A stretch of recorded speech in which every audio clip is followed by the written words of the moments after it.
মুত্তাকিন।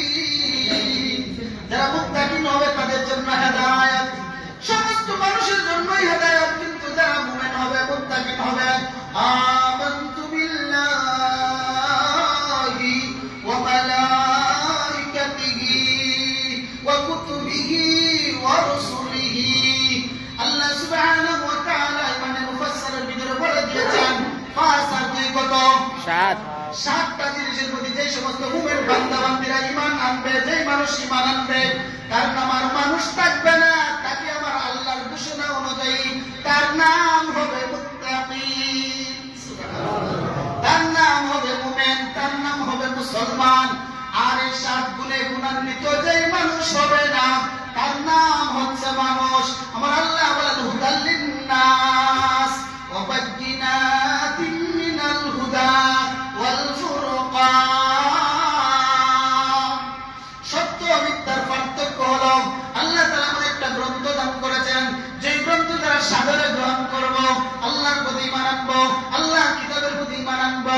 আল্লাহ সুবহানাহু ওয়া তাআলা বলেন তাদের নাম হলো মুত্তাকিন, তাদের নাম হলো ঈমানওয়ালা, তারাই মুসলমান, তারাই বুজুর্গ, তারাই শায়খ, তারাই পীর, তারাই আকাবির, তার নাম হলো মুসল্লি। قالوا لم نك من المصلين।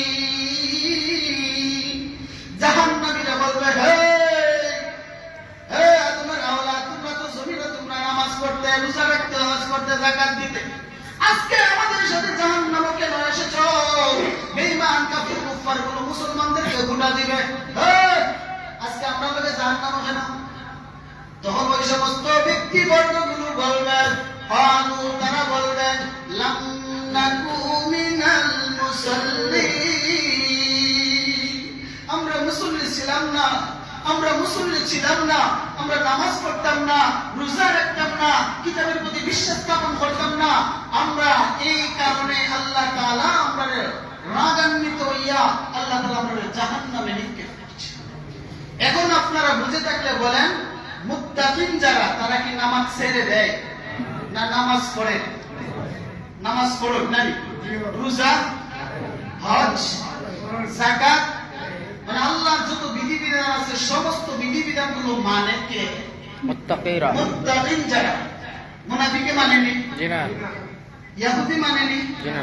নাসারা মানেনি, মানে না। তারা মানুষ, তারা কি মানুষ, কিন্তু তাদের মধ্য থেকে যারা ঈমান আনে, হুদাল লিন্নাস, মানুষের ভেতর থেকে যারা ঈমান আনয়ন করে তাদের নাম হলো মুত্তাকিন। তাহলে এই কোরআন হেদায়েত কাদেরকে করবে? যারা মুত্তাকিন তাদেরকে হেদায়েত করবে, যারা মুত্তাকিন নয় তাদেরকে আল্লাহ তাআলার কোরআনে হেদায়েত করতো। এই জন্য ভাই দোস্ত বুজুর্গ, আল্লাহর হাবিব রাহমাতুল্লাহ আলাইহির একটা হাদিস শরীফ পাঠ করেছিলাম, বুনিয়াল ইসলাম আলা খামসিন। ইসলামের বুনিয়াদ কয়টা? পাঁচটা। সবাই বলেন পাঁচটা, আরো জোরে পাঁচটা।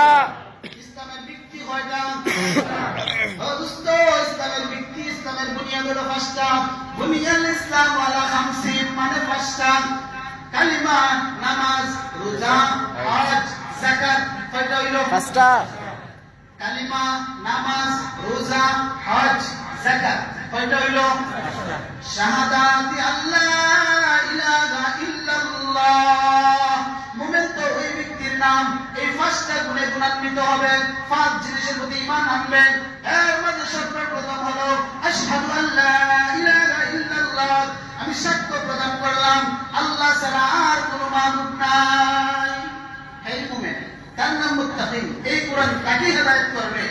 আল্লাযীনা ইউমিনুনা বিল গায়ব। গায়ব শব্দের অর্থ অদৃশ্য, অদৃশ্য যাকে দেখা যায় না, ছোঁয়া যায় না, স্পর্শ করা যায় না, ওই অদৃশ্য বস্তুর প্রতি ঈমান আনয়ন করা। অদৃশ্য বস্তু কি? অদৃশ্য হলো আমার আল্লাহ। আল্লাহর প্রতি বিশ্বাস স্থাপন করা, আল্লাহকে দেখা যায় না, ছোঁয়া যায় না, অনুভব করা যায়। এরপর আল্লাহ সুবহানাহু ওয়া তাআলা বলেন ওয়া ইউকিমুনাস সালাহ। মুমিন তো ওই ব্যক্তি হবে, মুত্তাকিন তো ওই ব্যক্তি হবে যে সমাজে নামাজ প্রতিষ্ঠিত করবে। কি করবে? নামাজ প্রতিষ্ঠিত করবে। আল্লাহ যদি বলতেন নামাজ পড়ো, তাহলে আমরা লাগে বড় সহজে গেল না, আমি নামাজ পড়ছি বাস শেষ আদায় গেল না। আমার আল্লাহ বলেন আকিমুস সালাহ আকামুস সালাহ ইকামাতুস সালাহ, তোমরা নামাজ প্রতিষ্ঠিত করো, নামাজ প্রতিষ্ঠিত করো, নামাজ কায়েম করো, নামাজ কায়েম করো। কায়েম কিভাবে করা যায়? আমি নামাজ হইছি, আমি নামাজ পড়ি, আমার বিবিকে নামাজের কথা বলতে হবে, আমার বাবাকে বলতে হবে, আমার মাকে বলতে হবে, আমার বোনকে বলতে হবে, আমার সন্তানকে বলতে হবে। ফ্যামিলির কর্তা দায়িত্ব চেয়ারম্যান আমি, আমার প্রতিটা মেম্বারকে আমি নামাজে বানাইতে হবে।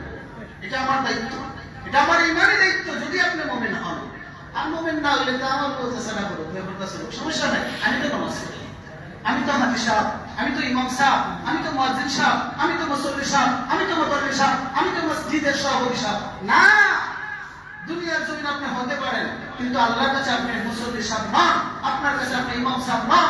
আপনি ইমাম হইতে হইলে আপনি মসজিদের সেক্রেটারি হতে হবে, আপনি মসজিদের সভাপতি হতে হলে আপনি মসজিদের মুতাল্লি সাহেব, ক্যাশিয়ার সাহেব, মসজিদের মুসল্লি সাহেব হতে হলে আপনার যে কাজগুলো করণীয়, আগে নিজে নামাজ প্রতিষ্ঠিত